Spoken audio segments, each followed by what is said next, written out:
पहले मैं ईश्वर का धन्यवाद करता हूं कि आज की इस सुंदर दिवस में,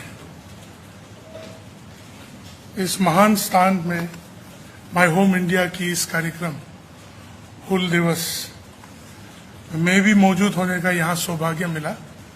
उसके लिए सुनील देवधर जी, मेरा बड़ा भाई, उसको बहुत बहुत धन्यवाद।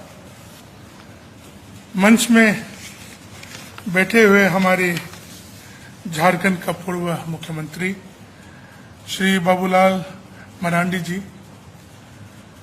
आपके बारे में सिर्फ हम सुनते थे, आज देखा भी है, मिला भी है, उसके लिए बहुत बहुत धन्यवाद। सचदेवा जी और हमारी जो दो दीदी हमारी साथ मंच में बैठे हुए, आप दोनों को भी नमस्ते। हमारे पिता समान और माँ समान बहुत सारे बुजुर्ग यहाँ बैठे हुए हैं और हमारे दोस्त लोग, भाई और बहनों, और पूर्वोत्तर के भी कुछ हमारी बहनें और भाई मिल देख रहे हैं, उसके लिए हम बहुत खुश होके हम वहाँ बैठे हुए थे। लोग कहते हैं पूर्वोत्तर के लोगों की आँख छोटा है, हमारी आँख भी छोटा है, मगर देखने में बहुत अच्छे तरह से देख सकता हूँ।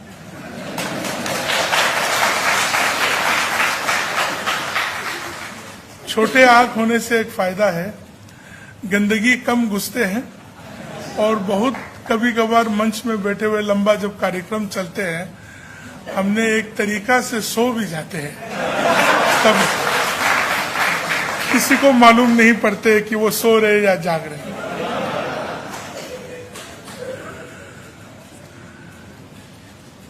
कॉन्स्टिट्यूशन क्लब हमारे लिए भी ये पहले बार है इस स्थान में आके एक जनजाति का कार्यक्रम में, हुल दिवस के कार्यक्रम में जनजातियों के बारे में बात करते हुए, विचार विमर्श करते हुए, राजधानी की इस इतना बड़ा ऐतिहासिक स्थान में जनजाति के विषय में बात करते हुए, हम मन में वहां बैठ के मन में हम यही सोच रहे थे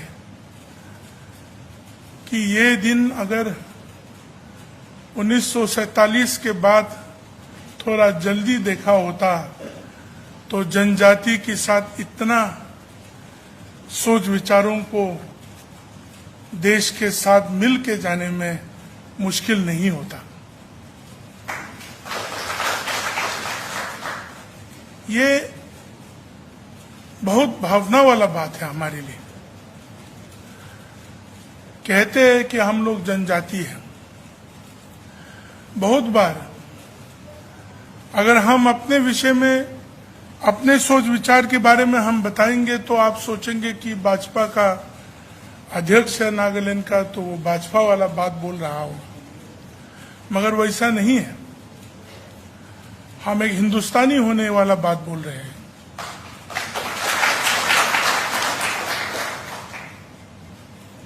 सुनील जी को मैंने कभी ये नहीं कहा, मैं हमारे वशिष्ठ बाबूलाल जी को हम कह रहे थे कि हमारे साथ ऐसा हुआ था जो उन्होंने बताया। हम 1999 में ताजमहल देखने गए थे। उस समय आम आदमी की लाइन में हमारे देशवासियों के साथ हम भी जोड़ गए। इतना लंबा लाइन में रुकने के बाद जब काउंटर पहुंचा, मुझे दो आदमी लेके दूसरा लाइन में लेके गया। मुझे मालूम नहीं था, मगर उस समय में घुसने के लिए $20 लेते थे। तो $20 तो जिंदगी में हमको उस समय में मिला भी नहीं और देखा भी नहीं था। तो उस तरह होके मुझे बहुत कन्विंस करना पड़ा कि हम हिंदुस्तानी हैं और हम नागालैंड से हैं। तो उस समय हम जब बोला वहां के लोगों को कि मैं नागालैंड से हूं, तो किसी ने ये भी पूछा कि कौन सा लैंड, स्विट्जरलैंड या फिनलैंड, कहाँ, कौन सा लैंड से। तो हम उस दिन को नहीं भूलते हैं और आज के इस दिन को भी कभी नहीं भूलेंगे कि आज जनजातियों के बारे में पूर्वोत्तर के लिए हमारे देश भी एक होके हम लोगों को भी इस मंच और इस जगह को सबके सामने देने के लिए ये जो सौभाग्य हमको दिया है वो सिर्फ हमारे लिए नहीं, हमारे पूरा पूर्वोत्तर के लोगों के लिए और जनजातियों के लिए ये गर्व की बात है।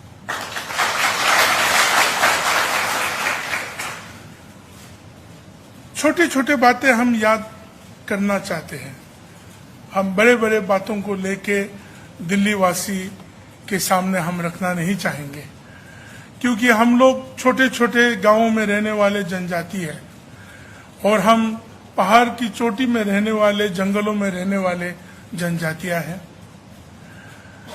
आज अगर हम देखें कि हुल दिवस क्यों मनाया जा रहा है, कल के दिन है, 50,000 लोग एकत्रित होकर जनजाति और 2 औरतों ने लेके 25,000 लोग का बलिदान हुआ। इस देश की आजादी की जो सफर है उसमें उन्होंने बलिदान किया। हम नहीं जानते थे कि इतना लोग ने भी बलिदान किया क्या। उसी तरह हमारे राज्य नागालैंड में भी कुछ बातें हैं जो आज तक उभर के नहीं आया, जैसे कि सुभाष जी और उनकी सेना जो है नागालैंड में फेक डिस्ट्रिक्ट की छोजुबा इलाका तक पहुंच के आया। और दुर्भाग्य की बात यह है कि आज हम भी उसी सरकार में हैं, मगर हमारी सरकार गठबंधन है और ये इकरार नहीं करते हैं कि सुभाष जी वहां तक आके चला गया। और वहां ऐसे ऐसे बुजुर्ग लोग हैं, आज 100 साल की उम्र की कोई बुजुर्ग है, कोई 99, कोई 95 ईयर्स एंड अबव के लोग हैं, जो वो कहानी कहते हैं कि वो एक साथ सुभाष जी के साथ उस इलाका तक जापानी लोगों के साथ लड़ने के लिए वो लोग आया था और उस तरह का माहौल रख के इस देश का आजादी हुआ। बहुत सारे लोगों के लिए तो आजादी का कहानी सिर्फ चंद परिवारों के नाम लेके, चंद लोगों का नाम लेके, हम सब भी उनमें से है जो यहां तक पहुंच के आया है। मगर आज जब हम ये सुनते हैं और जानते हैं कि इस देश की आजादी के लिए हम सबों ने कितना बड़ा भाग लिया, हमारे पूर्वजों ने कितना बड़ा भाग लिया, छोटे से छोटे इलाका में, छोटे से छोटे स्थान में, अपने स्वतंत्र के लिए, अपने देश के लिए, अपने भारत के लिए अपने जान गंवाया, अपने जीवन को बिताया। इन चीजों का नैरेटिव, इन चीजों का कहानी, इन चीजों के विषय में हम लोग बात क्यों नहीं कर रहे हैं? करना चाहिए, क्योंकि अंग्रेज जब आए, आज हम भी एक युवा है आप लोगों की तरह, आज समझने के लिए ये आते हैं कि अंग्रेज ने बहुत अच्छा नैरेटिव बनाया और हम लोगों के इतिहास को पूरा खत्म करने के लिए, नेस्तनाबूद करने के लिए पूरा कोशिश किया। और आज उसका परिणाम पूर्वोत्तर में बहुत सारे स्थानों में आज भी है, नागालैंड जैसे राज्य में, मिजोरम जैसे राज्य में, मणिपुर जैसे में और अरुणाचल जैसे बहुत सारे स्थानों में उस नैरेटिव का सोच विचार और विचारधारा को लेके आज तक इस देश के साथ है। और हम सबों का काम बनते हैं कि उस विचारधारा को निकाल के जो सत्य विचारधारा है, सत्य नैरेटिव है, उस नैरेटिव के मार्गदर्शन में हमें लेके चलना चाहिए। आप लोग तो बहुत खुशनसीब वाले लोग हैं कि आपको जब कहे भारत माता की जय, कहिए ना, गर्वान महसूस होते हैं। अब पूर्वोत्तर में बहुत सारे स्थानों में जाइए, सन्नाटा के आवाज के सिवा कुछ और जवाब नहीं मिलेगा, क्योंकि गलत नैरेटिव लेके आया गया है। भारत माता की जय बोले तो चुपचाप रहेंगे।